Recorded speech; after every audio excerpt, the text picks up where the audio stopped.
जी हम नया topic start करते हैं which is prokaryotic gene transcription, जो कि अनदर इंपॉर्टेंट टॉपिक है। पहले हम रेप्लिकेशन को, हमने डीएनए की रेप्लिकेशन को कवर किया, अब हम प्रोकैरियोट जीन ट्रांसक्रिप्शन देखेंगे। तो सबसे पहले जिस तरह रेप्लिकेशन हमारे पास करवाई थी डीएनए पॉलीमरेज ने, तो ट्रांसक्रिप्शन के लिए, जीन ट्रांसक्रिप्शन के लिए हमारे पास आएगा आरएनए पॉलीमरेज। ठीक है, अब हम पढ़ें प्रोकैरियोट्स के। हमें पहले भी हमने रेप्लिकेशन प्रोकैरियोट्स की पहले कवर की, फिर मैंने आपको यूकैरियोट्स की बताई। इसी तरह से हम ट्रांसक्रिप्शन भी पहले प्रोकैरियोट्स की पढ़ेंगे, फिर हम यूकैरियोट्स पे जाएंगे, इनके डिफरेंसेस भी पढ़ेंगे। प्रोकैरियोट्स के स्टार्ट करते हैं, जिसमें हम बैक्टीरिया को लेते हैं एज एन एग्जांपल के तौर पे। तो बैक्टीरिया के अंदर होता क्या है कि वो कहते हैं अगर देखा जाए ना, तो सिर्फ एक स्पीशीज आरएनए पॉलीमरेज की तमाम आरएनए बना देती है, लेकिन हमारे पास आरएनए प्राइमर जो है ना, वो आरएनए पॉलीमरेज नहीं बनाता, बल्कि आरएनए प्राइमर जो है ना, आरएनए प्राइमर बनाने के लिए हमारे पास एक एंजाइम प्राइमेज आता है। क्या मैंने कहा कि जो आरएनए पॉलीमरेज होता है वो तमाम आरएनए बना देता है, मतलब RNA messenger RNA, transfer RNA कोई भी बना देता है, राइबोसोमल आरएनए बना देता है। लेकिन जो हमारे पास आरएनए प्राइमर्स होते हैं उनको बनाने के लिए स्पेशल आरएनए एंजाइम प्राइमेज आता है। ठीक है, ये वाली बात होगी, जैसे कि हम पढ़ेंगे आगे जाके। तो हमें पता चलेगा कि जो यूकैरियोट्स होते हैं उसके अंदर एक ही स्पीशी आरएनए पॉलीमरेज की तमाम आरएनए नहीं बना देती, बल्कि आरएनए पॉलीमरेज 1 होता है, 2 होता है, 3 होता है। ठीक है, लेकिन यहाँ पे एक ही आरएनए पॉलीमरेज होता है, तमाम आरएनए बना देता है, सिर्फ प्राइमर के लिए प्राइमेज आता है। ठीक है, ये वाली बात होगी। उसके बाद आरएनए पॉलीमरेज जो कि एक ही होता है, जो कि तमाम चीज़ें बना देता है, तमाम आरएनए बना देता है, उसकी हम कैरेक्टरिस्टिक्स को अब डिस्कस करते हैं। तो वो एक मल्टी सबयूनिट एंजाइम होता है, जो कि हमारे पास उसके पास ना, मतलब वो प्रोमोटर रीजन भी उसी के पास, मतलब प्रोमोटर रीजन को रिकग्नाइज करने की जो कैपेबिलिटी होती है ना, वो भी आरएनए पॉलीमरेज के पास ही होती है। ठीक है, और प्रोमोटर का रीजन कहाँ प्रेजेंट होता है? जाहिर सी बात है, डीएनए के स्टार्ट में बिल्कुल बिगनिंग में एक न्यूक्लियोटाइड का सीक्वेंस प्रोमोटर रीजन प्रेजेंट होता है, उसको रिकग्नाइज करने की कैपेबिलिटी भी आरएनए पॉलीमरेज के पास होती है। यूकैरियोट्स के अंदर ऐसा नहीं होता। यूकैरियोट्स के अंदर, मतलब हम तो प्रोकैरियोट्स पढ़े ना, यूकैरियोट्स के अंदर प्रोमोटर रीजन को रिकग्नाइज करने के लिए एक स्पेशल एक चीज़ आती है, वो मैं बताऊंगी जब हम पढ़ेंगे, वो अलग से चीज़ आती है। लेकिन यहाँ पे क्या होता है, आरएनए पॉलीमरेज की ही एक प्रॉपर्टी होती है, हम कह सकते हैं, प्रोमोटर रीजन को रिकग्नाइज करने की। ना सिर्फ प्रोमोटर रीजन को रिकग्नाइज करता है, उसके साथ जाके बाइंड कर जाता है बिल्कुल। तो जो डीएनए के, क्योंकि डीएनए स्ट्रैंड की हमने ट्रांसक्रिप्शन करनी है, तो डीएनए स्ट्रैंड की कंप्लीमेंट्री बिल्कुल आरएनए स्ट्रैंड बनाता है। जाहिर सी बात है, क्योंकि आरएनए पॉलीमरेज है तो आरएनए ही स्ट्रैंड बनाएगा। उसके बाद होता क्या है कि जब messenger RNA, transfer RNA, ribosomal RNA जो भी बन जाता है, क्योंकि एक ही आरएनए पॉलीमरेज है, इसने ये तीनों चीज़ें बनानी हैं, तो जैसे वो बनता है फिर वो अलग हो जाता है स्ट्रैंड से। वो कैसे अलग होता है, वो भी एक ट्रांसमिनेशन का प्रोसेस जो में हम डिटेल में डिस्कस करेंगे। लेकिन वही 5 से 3 डायरेक्शन में जो है आरएनए सिंथेसाइज होता है। ठीक है, लेकिन इसमें याद रखिएगा, थायमीन की जगह यूरेसिल बनाता है, मतलब एडेनिन आता है ना जब, तो एडेनिन की कंप्लीमेंट्री थायमीन हम बनाते हैं डीएनए के अंदर, लेकिन क्योंकि ये आरएनए स्ट्रैंड है तो हम इसको बनाएंगे। ये इस तरह से होता है। मैं एक मिनट आपको बताती हूँ, मिसाल के तौर पे ये देखें, हमारे पास ये एक डीएनए स्ट्रैंड है, ये डीएनए का हमारे पास एक स्ट्रैंड है, इसके पास आरएनए पॉलीमरेज आएगा।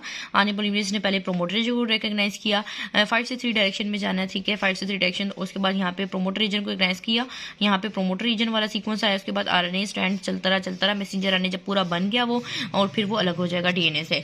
ठीक है, इस तरह से ट्रांसक्रिप्शन का प्रोसेस है, मैंने ऐसे जनरली बताया, अभी हम डिटेल से डिस्कस करेंगे। आगे चलते हैं, आरएनए पॉलीमरेज की मजीद कैपेबिलिटीज को बढ़ते हैं। तो वो कहते हैं कि आरएनए पॉलीमरेज के अंदर एक और एंजाइम होता है और एक होता है होलो एंजाइम। अब वो क्या चीज़ें होती हैं, देखें, हमारे पास कोर एंजाइम होता है, जो आरएनए पॉलीमरेज है ना, उसके 5 सब यूनिट्स होते हैं, 2 alpha, 1 beta, 1 beta prime and 1 sigma, ये हमारे पास होते हैं। इसके जो है ना सब यूनिट्स आरएनए पॉलीमरेज के प्रेजेंट होते हैं। अब उसका किसी का अलग अलग फंक्शन है, अल्फा और सिग्मा का अलग अलग फंक्शन है, टेम्पलेट बीटा प्राइम का अलग फंक्शन है, बीटा का अलग फंक्शन है, और इन तमाम को हम मिला के कह देते हैं कोर एंजाइम। लेकिन कोर एंजाइम, होलो एंजाइम तब बनेगा जब हमारे पास सिग्मा सब यूनिट आएगा। ठीक है, याद रखिएगा, सॉरी ये वाला सिग्मा फैक्टर है, और ये इसको हम पाई कह देते हैं, मतलब जो भी आप कह लें वो कह सकते हैं, लेकिन ये हमारे पास सिग्मा सब यूनिट है। तो ये जो है ये सारे कोर एंजाइम है, लेकिन जब सिग्मा फैक्टर इनसे आके अटैच होगा तो ये बन जाएंगे होलो एंजाइम। सिग्मा फैक्टर में ऐसी क्या खास बात है कि उसको अलग ही कर दिया? दरअसल ये मेन चीज़ होती है जिसके जरिए आरएनए पॉलीमरेज जो है ना, वो डीएनए के प्रोमोटर रीजन को रिकग्नाइज करता है। ये मेन चीज़ होती है, ठीक है ना। अगर मैं कहूँ कि ये चीज़ अगर आरएनए पॉलीमरेज के पास नहीं होगी तो वो डीएनए के प्रोमोटर रीजन को रिकग्नाइज नहीं कर पाएगा।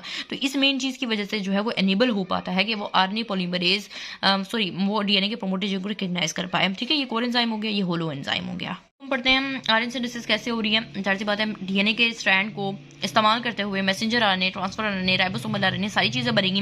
तो अब हम बनाएंगे सबसे पहले कोई भी आरएनए, मिसाल के तौर पर हमने बनाना है, चाहे वट कोई भी हो। तो उसके लिए हमने एग्जाम्पल एस्चेरिशिया कोली की, विच इज़ अ प्रोकैरियोट। अब उसके उस पर हमने स्टार्ट करनी इनिशिएशन, सब चीज़ें। इनिशिएशन जाहिर सी बात है प्रोमोटर रीजन को रिकग्नाइज करना है। डीएनए के ऊपर प्रेजेंट होगा प्रोमोटर रीजन, जो कि स्पेसिफिक न्यूक्लियोटाइड का सीक्वेंस होगा, उसको रिकग्नाइज करेगा आरएनए पॉलीमरेज। लेकिन आरएनए पॉलीमरेज का भी मैंने बताया कौन सा सब यूनिट होता है, सिग्मा सब यूनिट होता है जिसको रिकग्नाइज करता है। ठीक है, अब सिग्मा सब यूनिट इसको रिकॉग्नाइज करेगा प्रोमोटर रीजन को, जो कि प्रोमोटर रीजन ट्रांसक्राइब नहीं होता। याद रखिएगा, प्रोमोटर रीजन जो होता है, जो भी प्रोमोटर रीजन के ऊपर सीक्वेंस होता है वो ट्रांसक्राइब नहीं होता। उसके कॉम्प्लीमेंट्री सीक्वेंस तो मतलब बना लेता है, मतलब ऐसे होता है ना, वो ट्रांसक्राइब नहीं होता, मतलब उसको वो सिर्फ रिकग्निशन के लिए होता है। ठीक है, अब प्रोकैरियोटिक प्रोमोटर जो है ना, उसके अंदर स्पेसिफिक सीक्वेंसेस होते हैं। ठीक है, याद रखिएगा, सीक्वेंसेस होते हैं जिनको रिकग्नाइज करता है पॉलीमरेज। अभी कंसिस्टेंट सीक्वेंस क्या होते हैं? कंसिस्टेंट सीक्वेंस दरअसल आइडियलाइज्ड सीक्वेंस होते हैं, जो कि बार बार ये यूनिक सीक्वेंसेस होते हैं, जो कि मोस्ट प्रोबेबली हर आरएनए पॉलीमरेज के स्टार्ट में प्रेजेंट होते हैं। हमारे पास कुछ ये जो सीक्वेंसेस हैं, दो तरह के सीक्वेंस होते हैं, -35 सीक्वेंस एंड प्रिब्नोम बॉक्स। -35 सीक्वेंस और प्रिब्नोम बॉक्स वो दो सीक्वेंसेस हैं जिनको सबसे पहले एनकाउंटर करता है आरएनए पॉलीमरेज। ये डीएनए के ऊपर प्रेजेंट होते हैं। अब ये डीएनए के ऊपर सबसे पहले सीक्वेंस जो उसको मिलेगा ना, वो मिलेगा -35 सीक्वेंस, विच इज टीटी गा का सीक्वेंस। आगे चलता रहेगा वो, फिर प्रिब्नोम बॉक्स मिलेगा उसको, प्रिब्नोम बॉक्स मिलेगा, उसके बाद यहाँ पर जब पहुंचेगा तो उसकी ट्रांसक्रिप्शन स्टार्ट होगी, लेकिन यहाँ तक कोई ट्रांसक्रिप्शन उसकी स्टार्ट नहीं हुई अभी तक। अब what is minus and what is plus? अभी जहां से वो ट्रांसक्रिप्शन स्टार्ट हमने करनी है, उसको कहते हैं ट्रांसक्रिप्शन स्टार्ट साइट। उसको हम एज अ मार्क के तौर पे इस्तेमाल करते हैं, और उसके जो लेफ्ट पे चीज बेसिस प्रेजेंट होंगी उनको उसके साथ माइनस लगाएंगे, जो उसके राइट पे बेसिस प्रेजेंट होंगे उनके साथ पॉजिटिव लगाएंगे। अब ये जो वाला सीक्वेंस है ना, प्रिब्नोम बॉक्स, अगर ट्रांसक्रिप्शन स्टार्ट साइट के लिहाज से देखा जाए तो 10 बेसिस बाद आ जाता है, विच स्टार्ट एट सीक्वेंस, तो इसको इसलिए हम इसको माइनस लिखते हैं। अब मजीद इसी तरह से यहाँ पे -35 सीक्वेंस है, विच इज टीटी गा का सीक्वेंस, तो ये 35 बेसिस बाद आता है माइनस। ठीक है, लेकिन यहाँ पे डीएनए सबसे पहले आरएनए पॉलीमरेज आएगा, वो प्रोमोटर उसने रिकॉग्नाइज किया, उसके बाद जब वो इस सीक्वेंस पे सबसे पहले आएगा, तो जब सी वो इस सीक्वेंस पे आएगा तो वो एक क्लोज्ड कॉम्प्लेक्स बनेगा।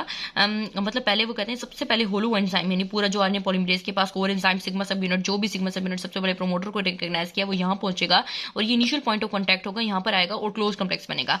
जैसे ही वो चलता रहेगा प्रिब्नोम बॉक्स पे पहुंचेगा ना, जो क्लोज कॉम्प्लेक्स बना था ना, वो ओपन कॉम्प्लेक्स में कन्वर्ट हो जाएगा, ट्रांसक्रिप्शन बबल में कन्वर्ट हो जाएगा, और वहां पर होगा क्या कि जो डीएनए के कुछ स्ट्रैंड्स है, मतलब अभी तो ये बाउंडेड है ना आपस में डीएनए के स्ट्रैंड, वो उनकी थोड़ी सी मेल्टिंग स्टार्ट हो जाएगी, वो अलग हो जाएंगे, तकरीबन 14 बेस पेयर्स अलग हो जाएंगी, अलग होंगी, तो उनके एक स्ट्रैंड को टेम्पलेट के तौर पर इस्तेमाल करेंगे, एक को नहीं करेंगे, जिसको टेम्पलेट के तौर पर इस्तेमाल करेंगे उसके जैसे कि एक डीएनए कोडिंग स्ट्रैंड होगा, जैसे यहाँ पे देखें डीएनए के दो स्ट्रैंड्स हैं, एक डीएनए टेम्पलेट स्ट्रैंड है, डीएनए कोडिंग स्ट्रैंड है। जो डीएनए टेम्पलेट स्ट्रैंड होगा, मतलब उसको एज ए टेम्पलेट के तौर पर इस्तेमाल करेंगे और वहां पे आरएनए का स्ट्रैंड बन जाएगा। इस तरह से होता है। अब यहाँ पे दोनों सीक्वेंस जब एनकाउंटर हो जाएंगे और जब वो प्रिब्नोम बॉक्स में पहुंच जाएगा, उसके बाद उसकी ट्रांसक्रिप्शन स्टार्ट होना शुरू हो जाएगी, और हम पढ़ते हैं कैसे ट्रांसक्रिप्शन स्टार्ट होगी। लिखा हुआ है कि जब प्रोमोटर रिकॉग्नाइज हो जाएगा और वहां पे होलो, मतलब प्रोमोटर की अब होलो एंजाइम की भी कोई जरूरत नहीं रही, सिग्मा सब यूनिट है तो प्रोमोटर को रिकॉग्नाइज करना था, और उसने प्रोमोटर को रिकॉग्नाइज कर लिया। अब होगा क्या कि हमारे पास डीएनए हेलिक्स की अनवाइंडिंग स्टार्ट हो जाएगी, जाहिर सी बात है वो 2 स्ट्रैंड से अब उनको भी तोड़ना था, तो वो कब टूटेंगे? जब आरएनए पॉलीमरेज जो है वो प्रिब्नोम बॉक्स तक रिकॉग्नाइज कर चुका, प्रिब्नोम बॉक्स तक पहुंच चुका होगा, तो वो अनवाइंडिंग ऑफ डीएनए स्टार्ट हो जाएगी।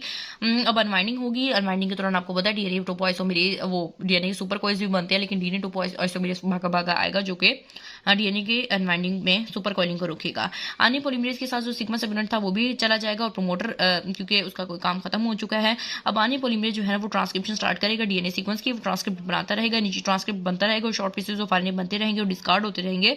इसी तरह से इलुंगेशन फेज तब बिगिन होगा जब तकरीबन 10 न्यूक्लियोटाइड जो है वो ऐड हो चुके होंगे आरएनए स्ट्रैंड के अंदर। 10 न्यूक्लियोटाइड से ज्यादा जब लेंथ एक्सीड करना शुरू हो जाएगी, तो हम उसको कहेंगे कि इलुंगेशन फेज स्टार्ट हो गया। अब सिग्मा भी रिलीज हो चुका है, कोर एंजाइम भी जा चुका है, अब वो सिर्फ टेम्पलेट स्ट्रैंड के ऊपर आरएनए पॉलीमरेज मूव करता जा रहा है, और आरएनए के न्यूक्लियोटाइड्स को ऐड करवा के आरएनए बनाता जा रहा है। ठीक है, चाहे मैसेंजर हो, ट्रांसफर कोई भी आरएनए हो, तो वैसे बनता जा रहा है, यानी आरएनए डीएनए हाइब्रिड कॉम्प्लेक्स जो है फॉर्म होता जा रहा है। मतलब ये डीएनए है और डीएनए ऊपर आरएनए पॉलीमरेज सबसे पहले उसने प्रोमोटर को, इस रीजन को, ये मिसाल के तौर पर प्रोमोटर का रीजन था, प्रोमोटर के रीजन को रिकॉग्नाइज किया उसने, रिकॉग्नाइज करके यहाँ पे आके बाइंड कर गया। उसके बाद वो पहले सबसे पहले एक रीजन उसने एनकाउंटर किया, वो जिस -35 सीक्वेंस, उसके बाद प्रिब्नोम बॉक्स उसने एनकाउंटर किया, उसके बाद यहाँ से उसकी ट्रांसक्रिप्शन स्टार्ट हुई, तो यहाँ से आरएनए का स्ट्रैंड बनना स्टार्ट हो गया 5 से 3 उसकी डायरेक्शन होगी। लेकिन फिर एक 10 न्यूक्लियोटाइड्स जब ऐड कर चुका होगा आरएनए पॉलीमरेज इस स्ट्रैंड के अंदर, तो वो इलॉन्गेशन फेज बिगिन हो जाएगा।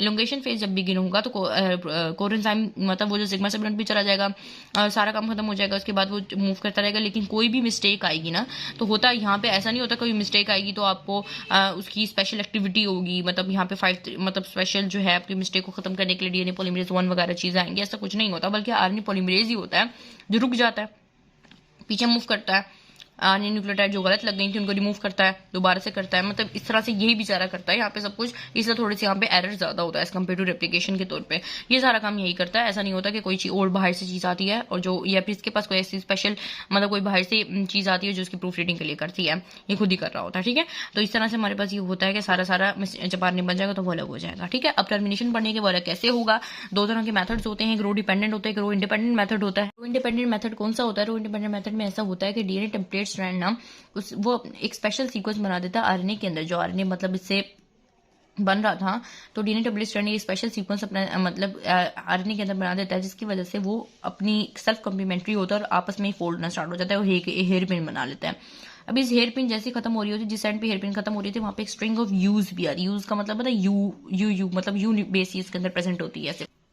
अब ये जो यू बेस होती है ना, ये यूज जो होते हैं, ये जब डीएनए के ए से जाके बाइंड हो जाता है, मतलब ए बेसिस से, तो इनकी बाइंडिंग वीक होती है। आपको पता है यूरेसिल और एडेनिन की बाइंडिंग इतनी नहीं होती, वीक होती है। तो जब वीक होती है तो वो वहां से अलग हो जाता है। दोबारा बताती हूँ कि डीएनए टेम्पलेट के ऊपर एक सीक्वेंस होता है, स्पेशल सीक्वेंस होता है, जो कि मिसाल के तौर पर स्पेशल सीक्वेंस होता है। कोई भी आप सीक्वेंस ले लें तो वो जो कि आरएनए के अंदर स्पेशल सीक्वेंस क्रिएट करता है, जिसकी वजह से वो खुद ही से सेल्फ कम्प्लीमेंट्री सीक्वेंस होता है। और वो जो है ना, मतलब ये वाला सीक्वेंस मिसाल के तौर पे ये यहाँ पे नॉन कम्प्लीमेंट्री बेसिस आ रही है, यहाँ पर भी नॉन कम्प्लीमेंट्री बेसिस है। अब नॉन कम्प्लीमेंट्री बेसिस की वजह से एक सीक्वेंस यहाँ पे क्रिएट हो गया आरएनए के अंदर, जो आरएनए की ऐसी हमारे पास वो बनी कि वो सेल्फ कम्प्लीमेंट्री खुद ही से फोल्ड हो गई। खुद ही से जब फोल्ड हो गई, देखें नॉन कम्प्लीमेंट्री बेसिस है, खुद ही से फोल्ड हो गई, हेयर पिन बना ली, हेयर पिन के बाद एक यूज की स्ट्रिंग आएगी, जो कि जब एस ऑफ द डीएनए से अटैच होंगी तो वो वीक होगा और वो अलग जाएंगे।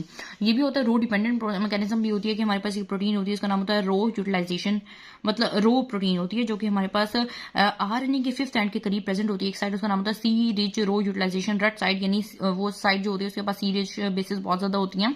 तो वो हमारे पास क्या करती है कि रो जो प्रोटीन है उसके बाद दो एक्टिविटीज होती है, एटीपेज एक्टिविटी होती है और एक होती है हमारे पास हेलिकेज एक्टिविटी। एटीपेज एक्टिविटी को इस्तेमाल करते हुए आरएनए के पास मूव करती रहेगी, तब तक मूव करती रहेगी जब तक वो उस रीजन आरएनए पॉलीमरेज के नहीं पहुंच जाती जो कि टर्मिनेशन साइड पे पॉज हुआ पड़ा है। मतलब टर्मिनेशन साइड कोई ना कोई डीएनए के ऊपर प्रेजेंट होती है ना, जो कि बताती है कि अब आगे नहीं करनी। टर्मिनेशन साइड के ऊपर स्पेशल न्यूक्लियोटाइड के सीक्वेंसेस होते हैं जो कि आरएनए पॉलीमरेज को रोक देते हैं कि यहां तक ही आपने करनी है ट्रांसक्रिप्शन। अब वो यही कह रहे हैं कि टर्मिनेशन साइड पे आरएनए पॉलीमरेज आके रुक तो गया, लेकिन वो अलग नहीं हो पा रहा। आरएनए पॉलीमरेज जो है वो बेचारा तो रुक गया, लेकिन आरएनए अलग नहीं हो पा रहा। तो आरएनए को अलग करने के लिए एक प्रोटीन आएगी, रो प्रोटीन, जो कि आरएनए की 5th एंड के करीब प्रेजेंट होगी। रेड साइड उसको रिकॉग्नाइज करेगी, उसके साथ आगे बाइंड हो जाएगी और अपनी एटीपीज एक्टिविटी को इस्तेमाल करते हुए आरएनए के अलॉन्ग मूव करती रहेगी जब तक वो वहां ना पहुंचे जहां आरएनए पॉलीमरेज पॉज हुआ पड़ा, रुका पड़ा। फिर वो क्या करेगी, जब उस साइड पे पहुंचेगी तो हेलिकेज एक्टिविटी को इस्तेमाल करते हुए आरएनए डीएनए हाइब्रिड को अलग कर देगी और आरएनए को कहेगी भाई छुट्टी करो, अब डीएनए तुम्हारा काम हो गया, अब आरएनए जो है वो अलग हो जाएगा। तो इस तरह से रो इंडिपेंडेंट और रो डिपेंडेंट प्रोटीन्स होती हैं जो कि अपना काम मतलब सॉरी रो इंडिपेंडेंट प्रोसेस और रो डिपेंडेंट प्रोसेस होता है। ठीक है, और कुछ एंटीबायोटिक्स होती हैं जो ट्रांसक्रिप्शन के प्रोसेस को रोक देती हैं या फिर उनको में इंटरफेरेंस पैदा करती हैं। मिसाल के तौर पर ये रिफैम्पिन एक एंटीबायोटिक है जो कि हमारे आरएनए पॉलीमरेज की बीटा सबयूनिट के साथ जाके बाइंड कर देगी और उसको अपना काम करने से रोक देगी और 3 न्यूक्लियोटाइड से आगे इसकी चेन ग्रोथ नहीं करने देगी। इसी तरह से एक एक्टिनोमाइसिन डी होती है, वो भी हमारे पास इसी तरह से डीएनए बेसिस के दरमियान इनकॉर्पोरेट होगी, डीएनए की ट्रांसक्रिप्शन और इनिबिशन इलोंगेशन को रोक के ये ट्यूमर कीमोथेरेपी में इस्तेमाल होती है कैंसर सेल्स, क्योंकि रैपिडली